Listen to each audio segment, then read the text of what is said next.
இலங்கை கடற்பரப்பில் அத்துமீறி நுழைந்து மீன்பிடித்த நிலையில் தலைமன்னார் கடற்பரப்பில் கைது செய்யப்பட்டு விளக்குமறியலில் வைக்கப்பட்டிருந்த 5 மீனவர்களையும் தொடர்ந்தும் விளக்குமறியலில் வைக்க மன்னார் நீதவான் நேற்று வெள்ளிக்கிழமை உத்தரவிட்டார். கடந்த ஜூன் மாதம் இலங்கை கடற்பரப்பில் அத்துமீறி நுழைந்து மீன்பிடித்துக் கொண்டிருந்த போது கடல் ரோந்து பணியில் ஈடுபட்ட இலங்கை கடற்படையினர் இந்திய குழுவையும் படகு ஒன்றையும் அதில் இருந்த 5 மீனவர்களையும் கைது செய்தனர். பின்னர் குறித்த மீனவர்களையும் இழுவை படகையும் கடற்படையினர் தலைமன்னார் கடற்படையினரிடம் ஒப்படைத்தனர்.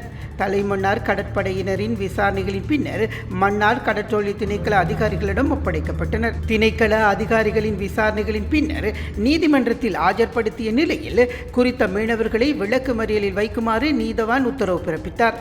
இந்த நிலையில் குறித்த வழக்கு விசாரணை மீண்டும் நேற்றைய தினம் விசாரணைக்கு எடுத்துக் கொள்ளப்பட்டது. இதன்போது விசாரணைகளை மேற்கொண்ட மன்னார் நீதவான் குறித்த 5 மீனவர்களையும் இம்மாதம் 26ஆம் தேதி வரை மீண்டும் விளக்குமறியலில் வைக்க உத்தரவிட்டார்.